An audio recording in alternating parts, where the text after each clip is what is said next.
So there's not a lot of research that focuses on the stigma comparison in agriculture to the general population, but there is a lot of stigma that exists in agriculture. The reason being is that stigma is kind of something that's inherent within the agricultural community, meaning it's something that they grew up with. And so being able to kind of acknowledge that it exists when we talk about stigma, which just means that people are unaware of what something is, whether they fear it or whether they have no information or no knowledge on it. There's a lot of language that, can kind of confuse people. So that's where the stigma is sort of grown and really kind of expanded, where people don't know what it means. And so for us at CCAW, so the Canadian Centre of Agricultural Wellbeing, we've been focusing on kind of the services to help people understand what stigma is and how we can increase that knowledge so we can start decreasing that stigma piece, so that people have an awareness of what mental health is and that it becomes the norm when people kind of start focusing or talking about it. I think it exists more in agriculture because of the stoicism that is agriculture, because of the environment, because of how farmers are raised, meaning we have jobs to do. You sort of go out, you do it. There's not a whole lot of time to think about things because it's very task oriented. So it does exist. One of the studies that was completed here in Ontario at the University of Guelph suggested that 40% of producers, when they did a survey, 40% of producers feared going to any service provider in the mental health profession in fear of what people may think of them. So it does exist. It's just a matter of what we're doing as the agricultural community and as the service provisions to be able to, again, destigmatize mental health in agriculture.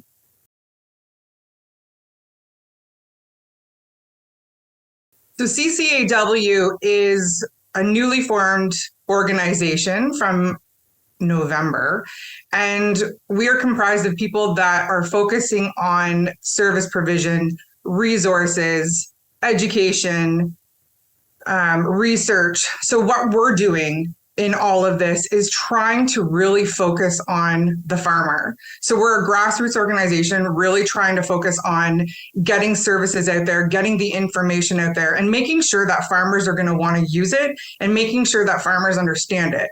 So for myself, being a dairy producer and starting a program here in Eastern Ontario called the Farmer Wellness Program, it was something that was needed because there was gaps in agriculture when it comes to mental health. And so being able to create an organization nationally, so going across Canada, that focuses on the farmers themselves so that they have the ability to access services in their province that is going to be tailored to them specifically. So being able to take, workshops that are tailored specifically to the agricultural community, or you have therapists like myself who have the background and who have the experience. So it kind of eliminates all that, back and forth talk of what is farming and how does farming work and, all the nitty gritty details that go into that part. And really you can just start focusing on the mental health. So CCAW is working diligently to be able to provide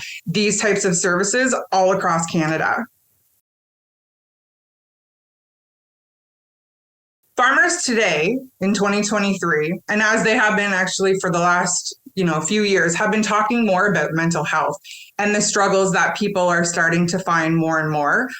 One of the main things that we hear a lot is really looking at how farms are decreasing in size in the sense of, the family farms that were the intergenerational piece. Farmers are starting to recognize what is mental health within themselves, within their family members. And so they start to find that they're struggling a little bit more and wanting to be able to access these services. And so being able to understand sort of that state of mind or understand kind of what they're going through, because there's so many different things that a farmer has to go through on such a regular basis when they're trying to run a farm when they're trying, they have the family, they have the farm.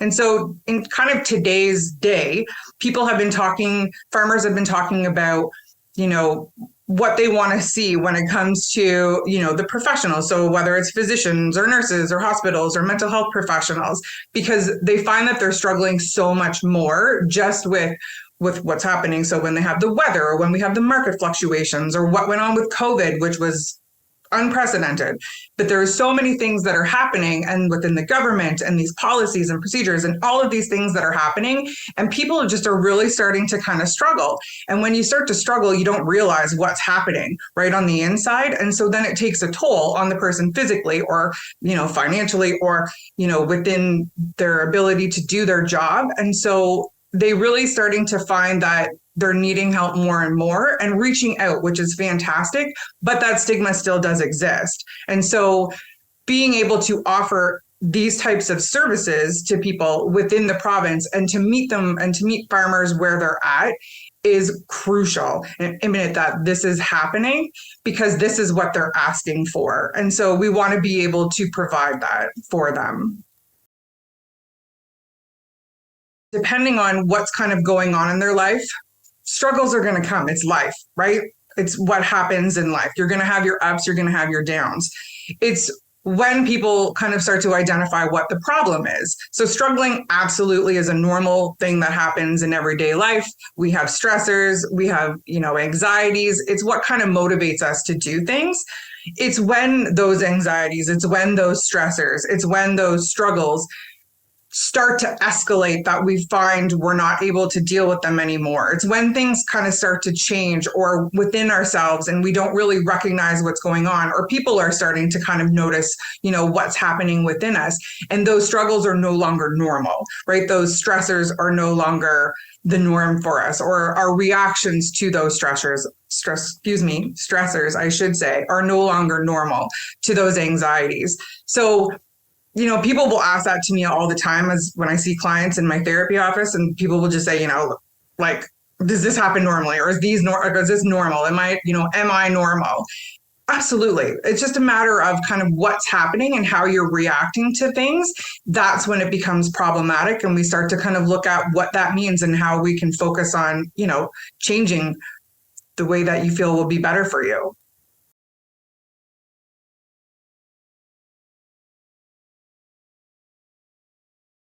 There's a lot of ways to be proactive, especially in the agricultural community, or really any community, but specifically the agricultural community, with what's happening right now, to identify, what's going to be helpful for me, what's not going to be helpful for me.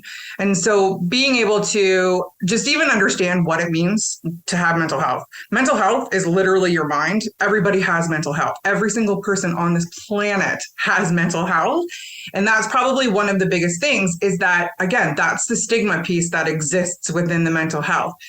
Most people will think that mental health equals mental illness, and that's not the case. Every person has a brain. Their brain is their mental capacity to understand things. And so being able to look at things proactively, meaning, so for instance, planting, or harvesting, like the peak season for farmers, those are going to be more stressful. And so depending on kind of what's happening throughout the year, or how the person does manage throughout those times, people can start to access, they can do things, they can change things that are going to be helpful for them. So let's say, for instance, that a farmer, is kind of the all in, like, let's go, we're going to work, 20-hour days, 22-hour days.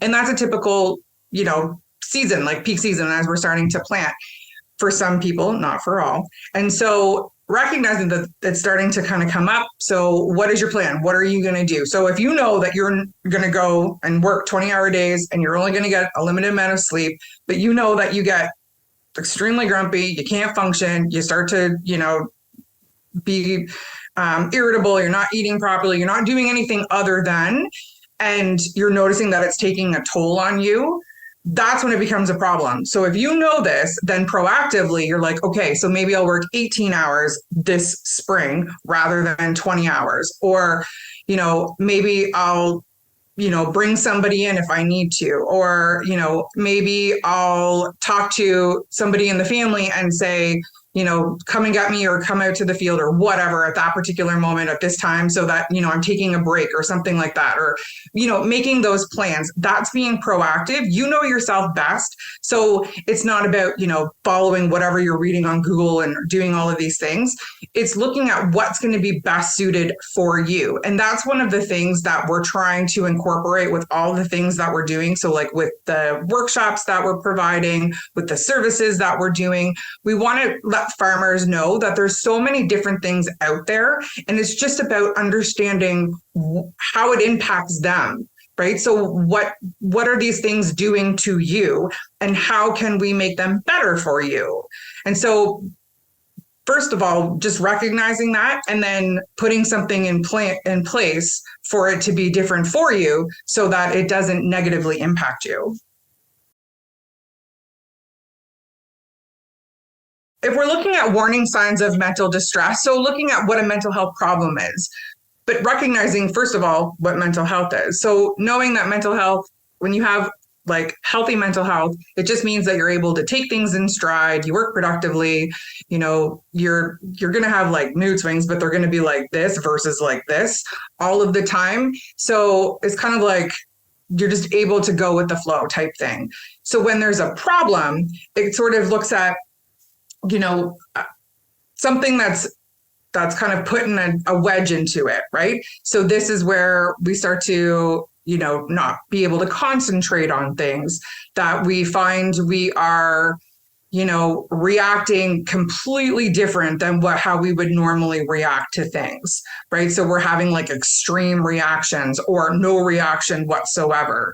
Or, you're finding that you're not sleeping or eating or doing kind of any of these things. So it's really kind of looking at what your mood is, how your thinking is. The racing thoughts is a big one for a lot of people, right? So if you're not able to go to bed because you're constantly, running through like today, tomorrow, next week, all of that, or you get up in the middle of the night and that happens, or you get up first thing in the morning and that happens, right? So it's kind of looking at the problem itself, and then being able to kind of recognize that distress. So when it does start to happen, we're like, okay, this is happening. What do I need to do right now? So that, again, I can be proactive, or I can be reactive and start to do something differently so that it doesn't, again, negatively impact me.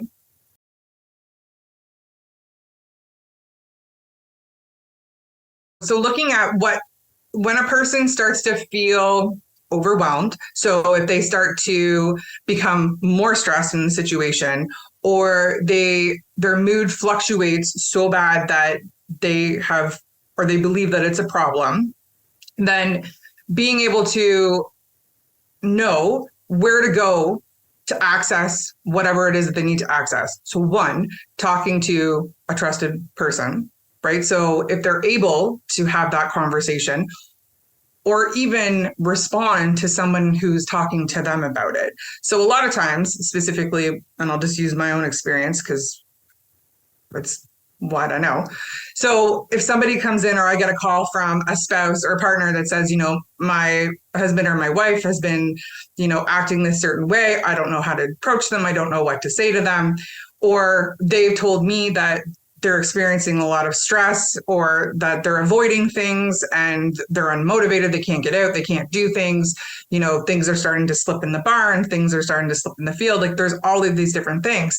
Then we want to be able to say to them, there are services out there. So depending on where you live in whichever province, right now there's specific ones in Ontario, PEI, Manitoba for farmer wellness programs, i.e. you can talk to a counselor who has experience and background in agriculture. We also have workshops available all across Ontario, or all across Canada, called In the Know workshops, which just means an educational sort of workshop that's tailored specifically to knowing what stress is, knowing what depression is, knowing all of these signs and symptoms, because sometimes maybe it's just learning what that is and, just a couple of different strategies to figure out what's going to be helpful for you. So depending on where you live, being able to access your local mental health community resource availability so that you can contact them and find out what's going to be helpful for you. And they'll give you a whole bunch of different alternatives. One for us specifically at CCIW is that we are diligently working right now to get kind of the we're calling it the National Farmer Wellness Program all across Canada, so that every farmer in every province will have access to free counseling in their area, because it's something that is so desperately needed. And when I say counseling, I don't mean that everybody has to go into this whole big therapy, go for years and talk about all these things. Sometimes it's just being able to connect with someone just to have that conversation, right? If that's something that they want, being able to connect and find out what workshops are available in their area because they just want to learn about something, right? It depends on what the person wants, and being able to access it with the knowledge that you are going to be provided with that service that is tailored specifically for you in the agricultural community. Family and friends play a great role in being able to identify whether someone is struggling. So some of the signs, just to kind of take that into a little bit of consideration, what may be happening is, one of the things that people will say often is that you cannot see mental health. You absolutely 100% can see mental health, right? It is no different than seeing a broken leg or seeing, somebody who has a cold, right? You hear someone sniffling and the most common thing is, oh, are you sick? Or, oh, you got a cold, eh? It's no different than if you see someone who's got completely kind of different behaviors, or you're noticing that things are off.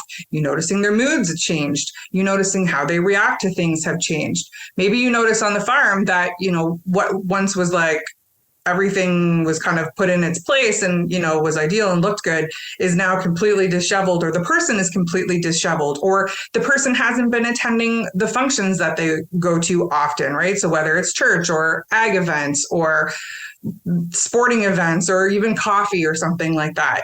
So these are all signs that someone could potentially be struggling. So we want to be able to reach out. So family, friends, if they start to kind of notice these things, it's kind of take the approach of, hey, I've noticed that you haven't been attending, or I've noticed that you haven't said much, or I haven't heard from you in weeks, or I see that, you, like if a partner or spouse or something, you notice that their behavior is completely different. So I notice that you're not doing this or you're not doing that, or, is everything okay?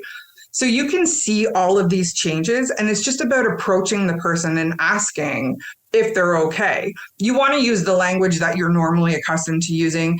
I know that a lot of people will read things on the internet and that says, like, to say this. Ask how you would normally ask someone, and then listen to them. Do not judge them. So don't say, oh, at least, you're not like Joe down the road, or, oh, it'll get better, or, this is just farming.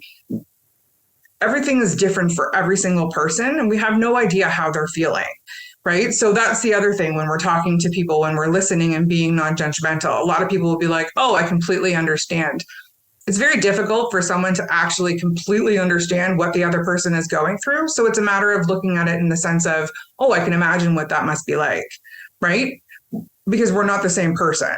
And so by doing that, we're taking it away from them. And then sometimes what happens is the person shuts down. So we want to be able to just listen to them, be non-judgmental.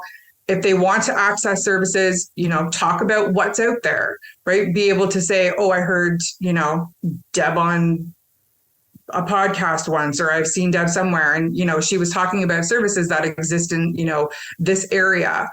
Might be worth a try to, talk to somebody, and then encourage them to use it, right? That's the biggest thing, because we don't want people to suffer. We don't want people to feel like garbage. We want them to feel good.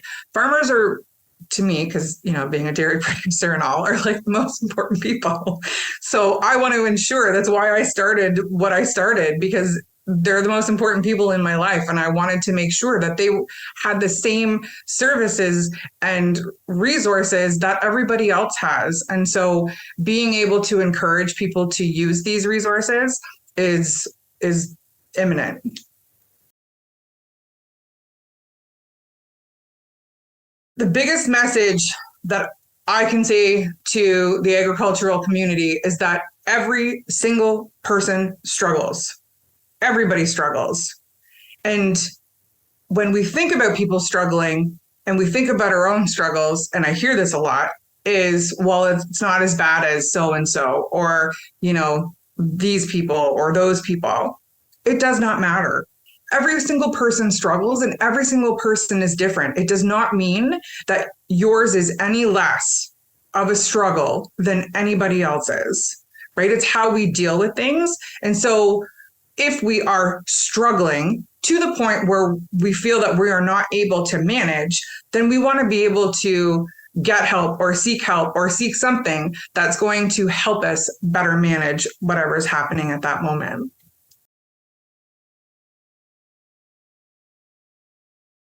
Today's resources are growing amazingly across the country.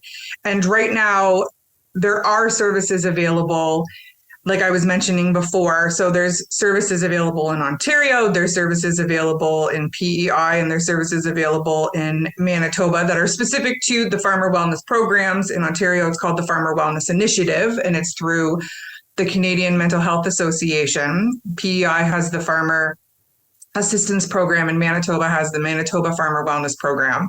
I do know that AgSafe in BC and AgSafe in Alberta also have therapists with ag knowledge in the background for agriculture. I believe in Alberta it's called AgKnow. Do More Ag has a lot of resources on their website that provides farmers with sort of direction where they can go to. But like I mentioned before too, with CCIW, that is one thing that we are trying to do. So it's kind of like the one-stop shop so that farmers don't have to go here, there, everywhere and figure out what's going to be, is this going to work? Is that going to work? So with CCIW, that is something that we're working diligently on right now to get that out there for everyone. But if you just contact kind of your local mental health community, you may be able to connect with them. But I know that Do More. And then there's lots like on the Canadian Agriculture Safety Association, so CASA, they have a webpage that has plenty of information on there as well. There's a lot of the banks and a lot of the what do you call those? I can't even think of the word. Anyways, there's a lot of information on there as well for mental health resources, and just being able to kind of sort of search that and get connected to what you think is going to be best suited for you.